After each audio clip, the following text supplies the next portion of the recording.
Após a derrota doída do ano anterior, McLaren e Hamilton tiveram de juntar os cacos antes da preparação para 2008, agora sem Alonso. O espanhol retornou à Renault, ao passo que Heikki Kovalainen chegou ao Woking com a pegada de um segundo piloto. E se parece um pato, faz sons de pato e cheira a pato, é pato. Kovalainen era um coadjuvante para o novo líder das ações da equipe, Lewis. Só que a Ferrari seguia forte e pronta para encarar o inglês enquanto mantinha a dupla de pilotos. Havia uma outra novidade, essa de ordem técnica. Hamilton enfim andaria numa Fórmula 1 sem o controle de tração, banido após 7 anos de uso. Era claro que Lewis tinha um carro com capacidade de seguir brigando pelo caneco, o que foi reforçado pela vitória na Austrália, corrida que abriu a temporada 2008. Na prova seguinte, contudo, reclamação e punição no treino de classificação por conta da direção perigosa. Hamilton e Kovalainen deram a última volta lançada e passaram a desfilar lentos pela pista, poupando combustível e atrapalhando quem vinha tentando melhorar o tempo. A punição de 5 posições imposta jogou Hamilton de 4º para 9º. O campeonato tinha tudo para ser forte, mas jamais seria um passeio no parque. Hamilton foi mal no Bahrein. Massa e Raikkonen já tinham vitórias e a BMW se mostrava uma sólida terceira força do grid. A mesa estava colocada para uma briga de foices. Lewis só voltaria a vencer em Mônaco, 6ª etapa, e 2 semanas depois cravou a pole em Montreal. A corrida traria um dos momentos dramáticos da temporada. Apesar de manter a liderança logo de cara, um safety car foi chamado à pista após a Force India de Sutil pegar fogo. Os primeiros colocados entraram praticamente juntos para o pit stop, e no retorno, Raikkonen e Robert Kubica estavam ligeiramente na frente, mas a saída do pit lane estava fechada por meio da luz vermelha, alocada ao lado da linha que demarca a volta à pista. Assim, a Ferrari e a BMW pararam, Hamilton não. Lewis não conseguiu travar a McLaren e encheu a traseira da Ferrari. Raikkonen, como se pode imaginar, não gostou. Não há muito a dizer, minha corrida foi arruinada por Hamilton. Todo mundo pode cometer erros, mas uma coisa é errar a 320 km por hora e outra é bater num carro parado na frente de uma luz vermelha. Hamilton também falou sobre a batida bizarra.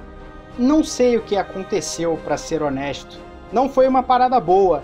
Tinha 2 caras na minha frente brigando no pit lane. Quando vi a luz vermelha, era tarde. Não foi um incidente de corrida exatamente. Foi uma daquelas coisas. É diferente se você bate no muro e fica nervoso. O que aconteceu foi diferente. Desculpas a Kimi por estragar a corrida dele. Ainda rendeu punição. 10 posições no grid do GP da França, quando Lewis ainda sofreu outra sanção, um drive-thru por cortar uma chicane enquanto batalhava com Sebastian Vettel e sua Toro Rosso. Terminou 100 pontos. Com o campeonato próximo da metade, era apenas o 4º na tabela.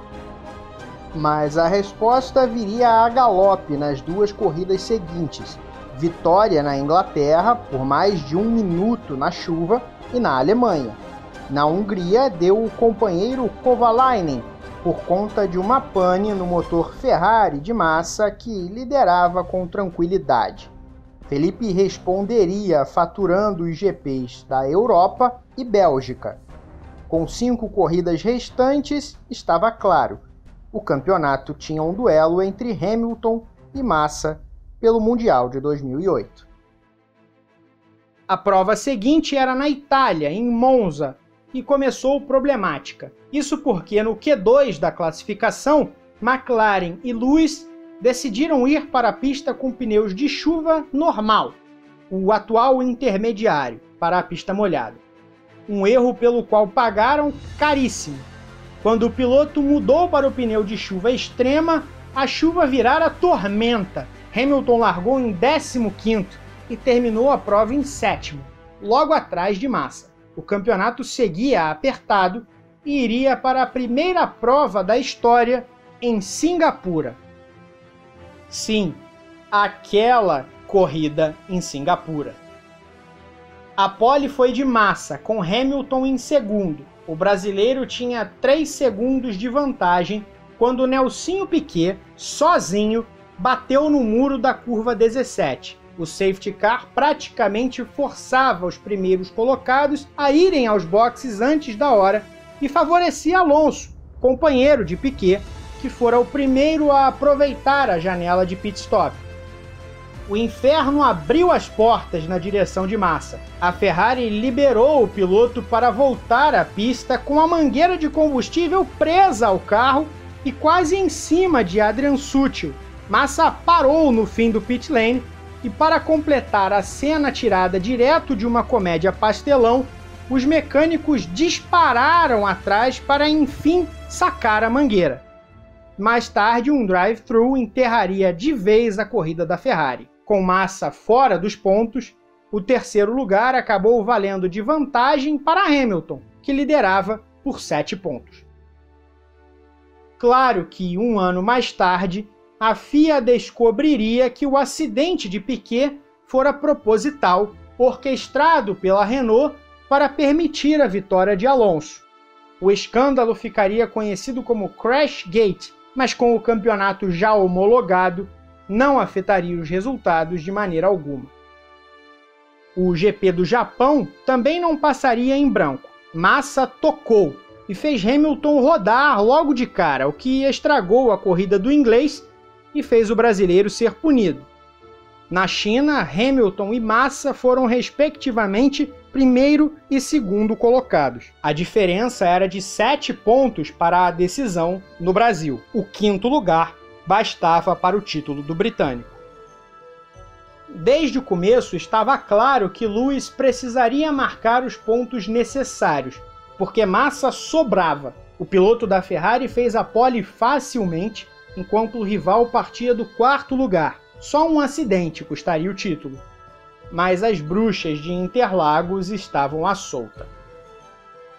Um pé d'água caiu minutos antes da corrida e atrasou a largada em 10 minutos. Entre a pista molhada do começo e a primeira janela de paradas, já com o traçado seco e trocando pneus intermediários por slicks, as estratégias se mesclavam. Entre idas e vindas, Massa tinha a companhia de Alonso e Raikkonen nas 3 primeiras posições, enquanto Hamilton era atacado por um voador Vettel na melhor Toro Rosso da história. Mesmo se perdesse a posição, entretanto, ainda teria o quinto lugar, que garantia o título. A grande virada veio a 8 voltas do fim, quando a chuva voltou.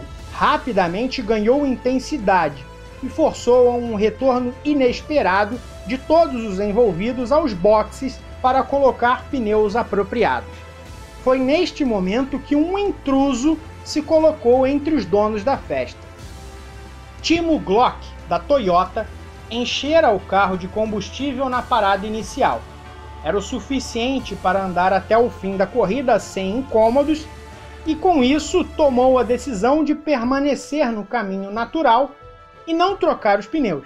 Quando voltaram dos boxes, Hamilton e Vettel lutavam não mais pelo quarto lugar, mas pelo quinto. Pressionado na chuva, Lewis errou, escapou da pista e saiu do limite que garantia o caneco. Dramático.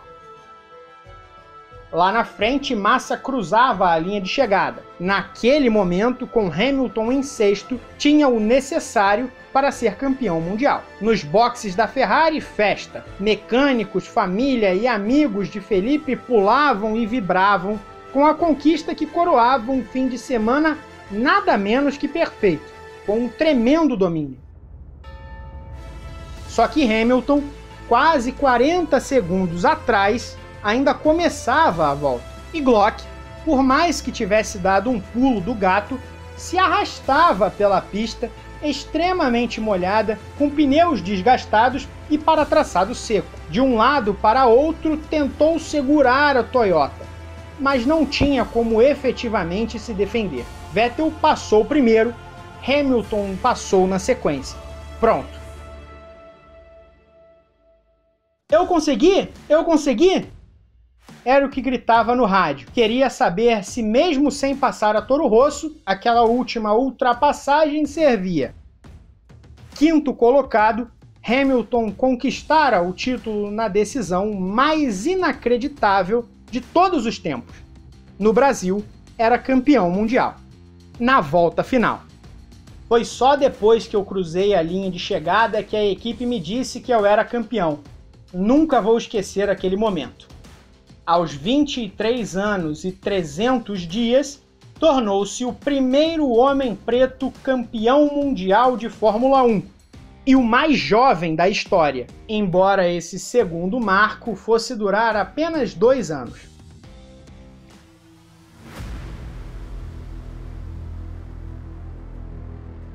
A chegada meteórica e as duas brigas pelo título marcavam um começo de carreira quase que de sonhos, mas os anos seguintes apresentaram outra realidade. Um dos motivos foi a ascensão de outras forças. Montada numa brecha de regulamento, a Brown GP surgiu das cinzas da Honda para ser campeã, com Jenson Button num 2009 que também apresentou o crescimento da Red Bull. A partir de 2010, a marca dos energéticos seria a grande dominadora da Fórmula 1. Ainda em 2009, Ron Dennis decidiu deixar o cargo de chefe de equipe para Martin Whitmarsh. Dennis saía do dia a dia, mas passava a atuar como presidente da companhia. E a Mercedes, que fornecia os motores da McLaren há quase 2 décadas, resolveu voltar ao grid como equipe para a temporada seguinte. Apesar de continuar utilizando os motores alemães, a McLaren perdeu as benesses de time de fábrica. Virava apenas uma cliente e tinha de lidar com nova realidade. Naquele mesmo 2010, Lewis decidiu que não teria mais o pai, Anthony, como empresário. Ele próprio passaria a se representar. Na McLaren, em 2010, chegou Button. Durante os 3 anos em que foram companheiros de equipe, Hamilton e Button mantiveram a política de boa vizinhança quase que todo o tempo, mas nas entranhas da equipe, nem tudo foi flor. Lewis se sentia acuado, por vezes passado para trás pela equipe. Achava que Jenson era o escolhido. Hamilton superou o companheiro nos campeonatos de 2010 e 2012, mas foi batido em 2011. Foi a primeira vez na carreira que perdeu um confronto interno. Conforme 2012 terminava e o contrato também, o estresse com a McLaren aumentava. Era a equipe a maior fonte de frustração. No sábado do GP da Bélgica, Button fez a pole. Hamilton foi se queixar nas redes sociais. Jenson tem uma nova asa traseira e eu estou com a antiga. Votamos por mudar, mas não foi o que aconteceu. Perdi 4 décimos só nas retas. É verdade que Hamilton logo tirou o post do ar, mas reafirmou em entrevista com a imprensa presente em Spa que a diferença entre eles realmente era a asa. No domingo, o momento mais infame, voltou ao Twitter para postar a foto de uma confidencial folha de telemetria da McLaren com anotações feitas à mão que apontavam uma perda de 6 décimos para o companheiro. Além disso, a folha continha informações secretas do carro que acabaram expostas. A McLaren pediu que a postagem fosse tirada do ar, mas, como o print é eterno, era difícil imaginar salvação, o que levou o chefe Whitmarsh a afirmar que Lewis, obviamente, não estava pensando. A situação causou uma natural corrida por Hamilton, e a Mercedes foi quem se lançou com mais intensidade. Niki Lauda e Ross Brown, respectivamente presidente não executivo e chefe de equipe, partiram para a ofensiva. Lembro de estar numa piscina em Mônaco no verão de 2012. Niki me ligou e estava todo "queremos você, nós nunca tínhamos nos falado bem", e ele não tinha uma impressão boa de mim, não sei porquê. Escutava algumas coisas na imprensa e não entendia o motivo de Nick não gostar de mim. Mas então começamos a conversar e descobrimos que tínhamos muito em comum sobre como enxergamos as corridas. Foi tipo, olha, ele não é um cara ruim. Depois disso, Ross apareceu na casa da minha mãe e sentou na cozinha. Foi legal demais, porque cresci vendo Michael ganhar todos aqueles campeonatos. Via Ross no pit wall, e aí ele estava na cozinha da minha mãe me pedindo para substituir Michael. O campeão mundial estava decidido. Nas palavras do próprio Hamilton, a Mercedes era um bebê que começava a crescer. Ele queria fazer parte do desenvolvimento e deixar as impressões digitais na origem de um projeto campeão. Assumiu o risco. Sua história na McLaren chegava ao fim após 1,5 de conexão. O anúncio veio 26 dias depois da confusão da telemetria na Bélgica. Apesar da sensação de novidade e vibração com o novo desafio de Hamilton, os senadores da McLaren ainda tinham o que falar. Ron Dennis afirmou que era errado dizer que Lewis tinha deixado a McLaren. Para ele, era uma daquelas situações da vida em que você vai se separar se aparecer uma situação melhor. E foi taxativo. Poderia ter mantido o piloto, mas decidiu que não era o certo a fazer. Whitmarsh emendou: a Mercedes é uma grande parceira, mas se você quiser ganhar, é um erro sair da McLaren. A responsabilidade de substituir Michael Schumacher era pesada, mas o companheiro de equipe seria um velho conhecido. Não dissemos que voltaríamos a ele? Nico Rosberg, antigo rival dos tempos de kart, estava na Mercedes desde 2010 e batera o heptacampeão nos 3 anos em que andaram lado a lado. A única vitória da Mercedes, inclusive, fora do filho de Keck.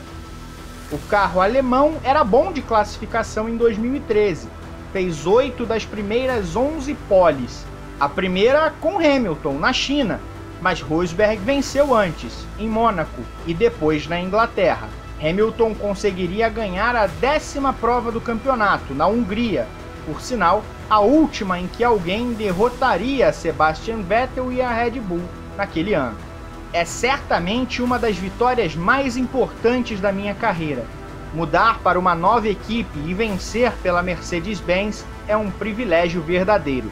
Era um Hamilton diferente dos anos da McLaren, mais solto nos fins de semana, de aparência até um tanto aliviada, e com a compreensão de que o projeto da Mercedes era de médio prazo. A hora iria chegar. Mesmo estreando no time, Lewis já fez mais pontos que Rosberg. Mas vale notar o GP da Malásia, segunda corrida daquele 2013, em que Hamilton inicialmente parou nos boxes da McLaren para divertimento alheio. Foi ali também que apareceu o primeiro sinal de fricção enquanto dupla com Rosberg. Passou desapercebido porque o mundo estava concentrado no Multi-21 da Red Bull, mas Ross Brown ordenou diretamente a Rosberg que se acomodasse na 4ª colocação e não atacasse Hamilton na parte final da corrida. Nico, claro, não gostou. Havia uma revolução técnica em curso. O motor da Fórmula 1 passou a ser um V6 turbo que roncava pouco em 2014, mas era parte de uma unidade de força extremamente complexa na qual a equipe trabalhou a exaustão durante o ano anterior. Toto Wolff, que no começo de 2013 assumira a direção executiva de todas as atividades esportivas da Mercedes, passava a dar as caras no paddock enquanto Brown saía de cena. Wolff, Lauda e o diretor técnico Paddy Lowe eram os 3 rostos responsáveis pelas decisões. Ficou claro logo na pré-temporada que a Mercedes tinha vantagem, mas ninguém imaginou que seria tamanha. A extensão da distância para as adversárias ficaria evidente somente conforme a temporada começou e progrediu. Ninguém tinha condições reais de lidar com as flechas prateadas, o que colocava a briga pelo título como diretamente disputada entre os habitantes daquela garagem. Era Hamilton versus Rosberg. Na Austrália, Hamilton viu o motor quebrar logo na primeira volta e abandonou. Rosberg venceu e saiu na frente por 25 pontos. Lewis ganharia as 4 corridas seguintes para, mesmo com Nico em segundo em todas elas, assumir a dianteira. No Bahrein, terceira etapa, o primeiro grande pega dos dois na nova fase. Lewis levou a melhor no que se tornou um clássico instantâneo que Rosberg chamou de a corrida mais divertida da minha carreira. Mais tarde, entretanto, surgiria a informação de que o alemão usou um modo de motor proibido pela Mercedes para levar vantagem frente a Lewis em termos de potência. Após as 4 vitórias de Hamilton, que começava a tomar as rédeas da competição a fórceps, Mônaco. Na classificação, os dois duelavam pela pole no Q3 e Rosberg foi mais rápido nas respectivas primeiras voltas. O alemão voltou para a pista antes, mas errou, passou direto na Mirabeau e perdeu o carro. Como funciona em Mônaco, ficou em posição perigosa, o que rendeu bandeiras amarelas. A volta de Hamilton foi arruinada com a ordem de diminuir a velocidade. Ainda que os comissários investigassem o incidente e livrassem Rosberg de qualquer possibilidade de ter planejado o acidente, Lewis não deixou passar. Naquele sábado de Mônaco foi que o mundo inteiro soube que a relação estava indo para o vinagre. Eu devia saber que isso ia acontecer. Não sei se Senna e Prost falaram sobre o assunto, mas sempre gostei da maneira como Senna lidou com a situação, então vou tirar uma página do livro dele. É possível que Hamilton tenha se referido aos acidentes dos GPs do Japão de 1989 e 1990, embora nunca tenha ido a fundo na explicação. O que ficou claro é que os dois estavam longe de amizade. A variação dos resultados fez com que os dois chegassem a Budapeste com Rosberg na frente por 14 pontos. E Hamilton tinha muitos problemas. Um princípio de incêndio logo no começo do treino classificatório fez com que tivesse de largar do fim do grid, o que fez? Saiu do pit lane e com freios frios rodou ainda na primeira volta. O fim de semana jamais deixaria imaginar até ali que os dois se encontrariam no traçado. Só que as batidas de Marcus Ericsson e Sérgio Pérez trouxeram o safety car à pista 2 vezes em momentos que favoreceram Hamilton. De repente, Nico estava exatamente atrás de Lewis, tinha pneus mais macios e fazia a estratégia de mais uma parada, algo que Hamilton não teria de fazer porque ia até o final. A ordem veio da Mercedes para deixar Rosberg passar pelo conjunto de fatores do momento da prova. Hamilton foi taxativo. Não vou diminuir para Nico. Se ele chegar perto o bastante, pode ultrapassar. Apesar da história muito diferente da corrida para os dois, nesse momento eram rivais. A vitória ficou com Daniel Ricciardo e a Red Bull, mas Hamilton foi terceiro e Rosberg o quarto. A Hungria precedeu as férias de verão na Europa e o GP da Bélgica, quase um mês depois, marcava o retorno às atividades. Foi lá que a guerra foi declarada de uma vez por todas e no ponto onde o retorno era impossível. Rosberg anotou a pole, mas a corrida de ambos duraria muito pouco. Hamilton e Vettel largaram melhor e passaram Nico, que retomou o segundo lugar após um erro de Seb. Logo encostou em Lewis. Na segunda volta, quando contornavam a Lecombe e Hamilton claramente tinha mais de meio carro na frente, Rosberg, na parte de dentro, mais atrás, deixou a asa dianteira tocar o pneu traseiro esquerdo do rival. Nico me bateu! Nico me bateu! Não foi legal, pessoal. É inacreditável, pessoal. Não acredito que ele me bateu. Com o pneu furado e danos no chassi, Hamilton foi para os boxes, mas, de volta à pista, soube rapidamente que a corrida tinha acabado. Pediu para abandonar ao longo de várias voltas, mas foi mantido na pista com o carro totalmente desregulado. No giro 38, enfim, a Mercedes permitiu que levasse o bólido para a garagem. Rosberg foi segundo. Os comissários da FIA concluíram que fora um incidente de corrida, mas Hamilton afirmou ainda no paddock que Rosberg admitira, em reunião interna pós-corrida, que a colisão fora intencional para provar um ponto. Dias depois, Rosberg negou que fosse o caso, mas reconheceu, num encontro posterior na Mercedes, que foi o culpado por um erro de julgamento. O que é certo é que Toto Wolff ficou nervoso, disse que era inacreditável e não aconteceria de novo. Rosberg sofreu punição interna que jamais vazou para o público, enquanto a Mercedes definiu que não expediria ordens de equipe para os dois, mas organizou linhas claras que ambos não podiam passar. Depois da declaração de guerra, entretanto, Hamilton dominou. Venceu na Itália, Singapura, Japão, Rússia e Estados Unidos. Mesmo após Rosberg ganhar no Brasil, chegavam a Abu Dhabi separados por 17 pontos. A corrida valia a pontuação dobrada, mas Nico precisava ganhar e que Lewis fosse terceiro ou pior. Não aconteceu. Hamilton venceu, enquanto Rosberg teve corrida cheia de problemas. Esse é o melhor dia da minha vida. 2008 tinha sido o melhor ano da minha vida, mas o sentimento de agora passou disso por muito. É o melhor sentimento da história. Já a temporada 2015 esteve mais afeição para Hamilton. Escolheu manter o número 44 dos tempos de kart no carro e deixou de lado o número 1. Ganhou 3 das primeiras 4 corridas, com Rosberg comemorando alguma coisa só depois disso. Mas o primeiro desentendimento, ainda que leve, veio na China.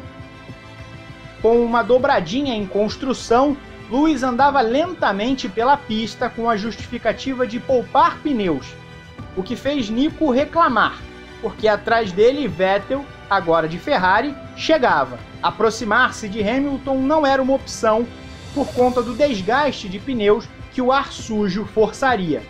A Mercedes pediu que Lewis aumentasse o ritmo.